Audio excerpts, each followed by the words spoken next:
বিশ্বনবী বলেন, কঠিনতম বিপদে যখন পড়বা, দেয়ালে পিঠ থেকে যায়, চোখে মুখে অন্ধকার, বাঁচার কোনো উপায় নাই, তখন পড়বা লা ইলাহা ইল্লা আনতা সুবহানাকা ইন্নী কুনতু মিনাজ জালিমিন।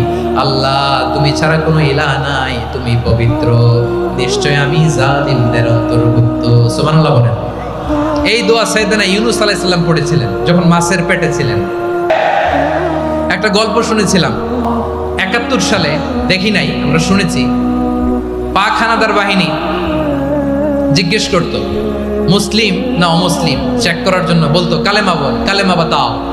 তো যারা কালেমা বলতে পারতো পাকিস্তানি বাহিনী নাকি ওদেরকে ছেড়ে দিত, শুনেছি। তো একজনকে, এক বাঙালিরে পেয়ে তার মাথার মধ্যে বন্দুকর নল ধরে বলতেছে কালেমা বল সালে, কালেমা বাতা, কালেমা বল। তো ভয়ের চোটে এই দোয়া পড়া শুরু করছে। ও পড়তেছে লা ইলাহা ইল্লা আনতা সুবহানাকা ইন্নী কুনতু মিনাজ জালিমিন। পাকিস্তানি বলে সালে ইয়ে তো মুসিবত কা কালেমা है। বাঙালি কয় হাম তো ভি মুসিবত মে হ্যাঁ। পাকিস্তানি বলে বেটা কোন দোয়া বললি, এটা তো মুসিবতের কালেমা। কয় আমিও তো মুসিবতে আছি, আমার মাথার মধ্যে বন্দুক ধরে তুমি আমারে কালেমা জিজ্ঞেস করো, এখন কোনটা কালিমা আর কোনটা কি দোয়া, আমার হুঁশ আছে নাকি? প্রিয় ভাইরা, আসলে এটা দুআউল মুসিবা, বিপদে পড়লে এ দোয়া পড়তে হয়।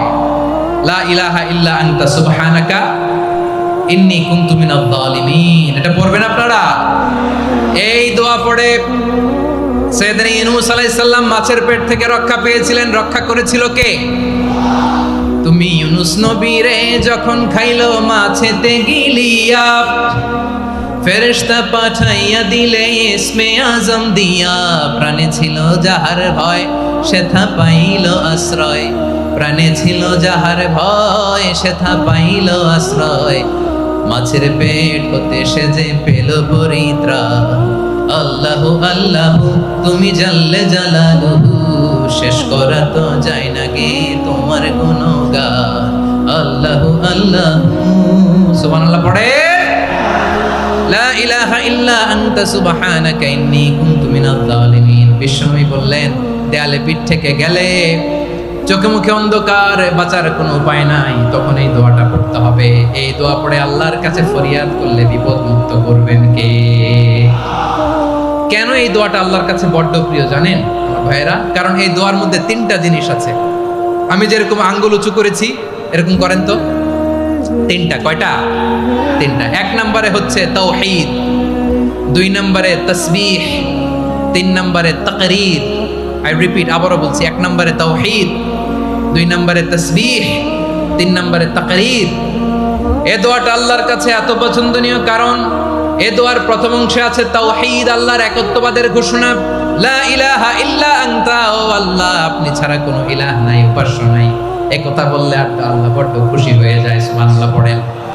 এই দোয়ার দ্বিতীয় অংশে আছে তাসবিহ, মানে আল্লাহর প্রশংসা, প্রশংসা সূচক বাণী।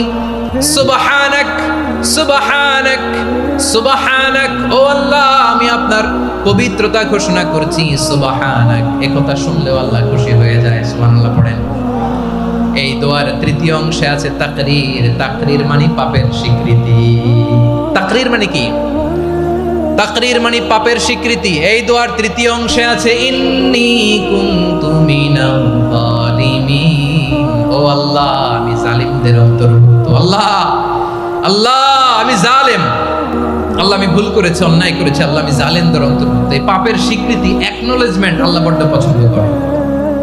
যখন আল্লাহর কাছে আপনি ছোট হবেন, ছোট হতে হতে যত ছোট হবেন, ওই দৃশ্যটা দেখতে আল্লাহ বড় পছন্দ করে। সুবহানাল্লাহ বলেন।